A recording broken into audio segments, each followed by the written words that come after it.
okay, so let's say that, there is going to be a changing world order. And let's say that, these different sort of um, the fourth turning, let's say that is a real thing. And let's say that when you spend some time looking at those resources, let's say you believe that there could be significant unrest, in the US that could cause some things to go sideways for a period of time. That's what I feel. I'm hopeful it doesn't happen. So the worst case is that I'm now able to sustain, from food, water, and energy for years without anyone supplying me any of it.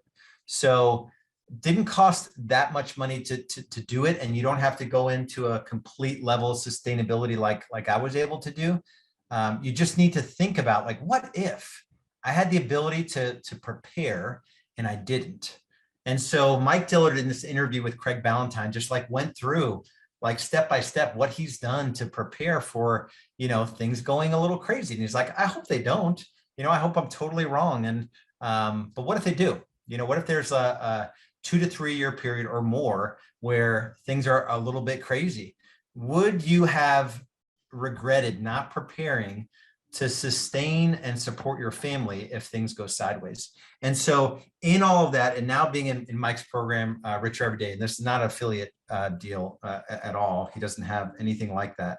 I've learned about, now I have, I hold crypto, but I'm able to, use a program called Bitscap to generate cash flow. I'm looking at my Bitscap board over here.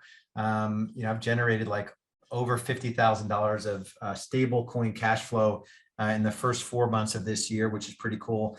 Learning about decentralized finance, which I think is going to be the most disruptive. If you're not following crypto at all, Bitcoin or Ethereum, those are like the digital gold and silver of our time. And I'm only like a year into this, or not even, in terms of understanding what's going on with the blockchain and how, there are DAOs, they call them, decentralized autonomous organizations, being built on the blockchain. There's a project called UST, which is Terra. It's a stable coin that essentially has the ability to take out retail banks 100%. Of course, retail banks aren't going to go down without a fight, and governments aren't necessarily going to be happy about it. And there's going to be lots of politicking and advocating and all of the stuff that goes on in DC as it relates to that. But you could actually buy Terra coin, so UST, and put it on a decentralized platform and earn 19% interest. And it has billions and billions and billions of dollars are already in it. It's the biggest opportunity that I see in the crypto space right now is decentralized finance, which is called DeFi. So I knew nothing about any of this 6 months ago. So I'm not coming at you like an expert, and I'm risking quite a bit because I'm pretty level-headed. I'm not very emotional. I'm certainly not a conspiracy theorist. I've never shared any political opinion whatsoever. There's just enough stuff going on right now.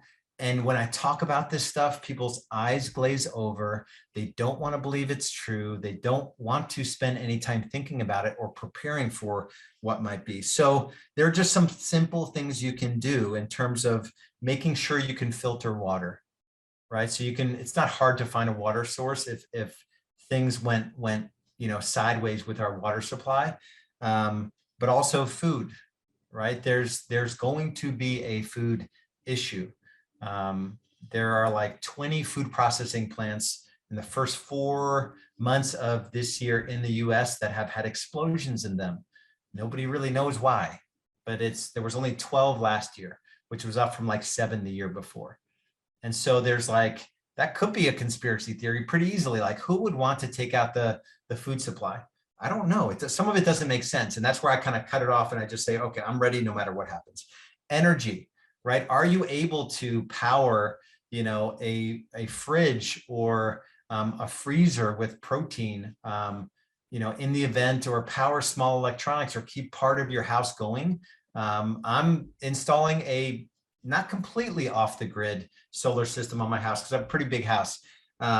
But we're in the process of putting that system in place where we could probably run on half power sustainably for a long, long time. I also bought, the company's called Jackery, and they have solar powered generators. And I bought 3 sizes of these generators. Eventually they're not gonna be around. The having a whole house generator run on gas probably doesn't solve many issues.